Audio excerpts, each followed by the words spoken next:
And what do you recommend? I mean, how frequently do we look once a year? Do we look every month? This could be tedious. How do we really do a good audit, or is that exactly what we hire you for? Well, it's like anything else. People can do it themselves if they choose to do it. Now, I would certainly argue that a company like ours who specializes in this can probably do it better, just like, an accountant can probably do your taxes better than you taking your own swing at it. But that's not to say that you can't do it. Certain services, it depends on the service types as to when they should be reviewed.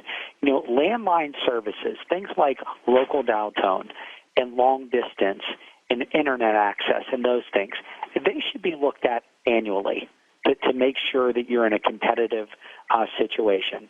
The average contract length for those types of services typically runs 3 years, but it's nice to do annual rate reviews and to try to get some benchmarking data to make sure that you're in a competitive pricing situation, or to make sure you're on the appropriate technology, because those tend to change frequently too, especially with the advent of things like voice over IP.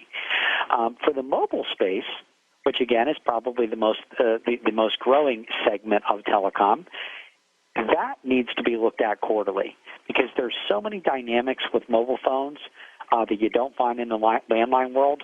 You have voice, you have texting, you have data, you have people, traveling abroad who need to be on international plans, and the availability to download extra features and functionality to the phones, some of which may be needed for a legitimate business reason and some of which may not.